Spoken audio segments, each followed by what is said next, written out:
Steam boiler maintenance time. Start by draining the thing, get all the water out of the condensate feed tank, drain the boiler down, open up the low water cutoff, secondary low water cutoff, and inspect the probes and the floats. Let's start with this one. After your power is off and verified, pull the cover loose, remove your probe wire, loosen up the screws that attach the assembly to the probe.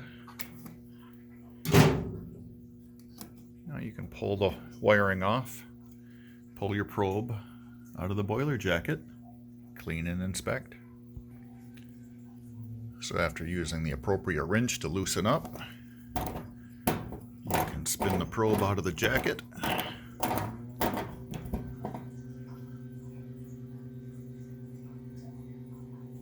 Stainless steel, we'll clean that up with a little emery cloth. And then we'll also look at some of the internals and recommend descaling, I think, on this boiler. Their water softener brine tank was empty and had not been doing water treatment as they should have. That all adds up and will affect efficiency. Next up, we'll pull the float style. This device is a float safety. So as the water level decreases in the steam boiler, the float will turn on a pump to feed more water in, and if the level continues to fall, it will turn off the boiler burner. So pay attention to which wire goes where when you're disconnecting it so that you can put it back together correctly. Now with your power wires removed, you can remove all of the mounting screws that hold the switch assembly onto the body. And always have a spare gasket, as you're going to need to replace that.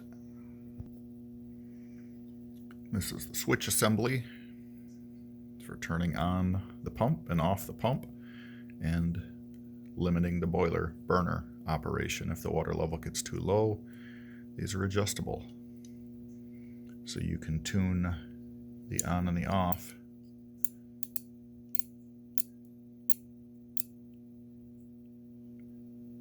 with these screws. The float mechanism rides on this piece, and we'll open that up and inspect the body. Now with all the screws removed, we can pull out the float assembly. There is a copper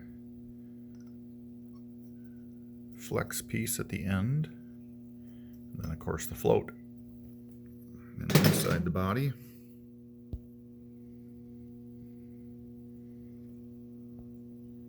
it's doing what we would expect cast iron to do. Rust. But the passages look open. It's not too severe. That's the important part of using corrosion inhibitors,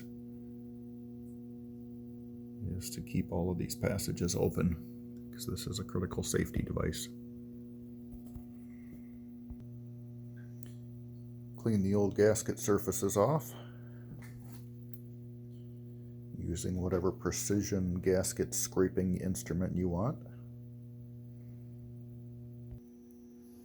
So now you've inspected your floats, your switch, your conductivity sensor. One other thing to address is the sight glass. This particular one, we had gasket leaks on the sight glass, so we'll take that apart.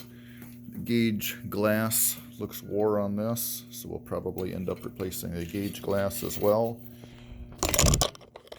This is an old gauge glass that was changed out years ago, and you can see the etching on the inside of the tube from the steam and the minerals as it rises and falls through the glass column. And then the end of the Come on, focus up. Yep, the end of the glass will deteriorate, so the gaskets won't seal.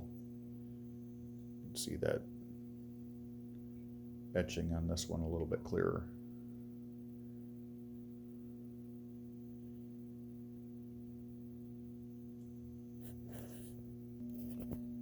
So this glass, once you remove the compression fittings,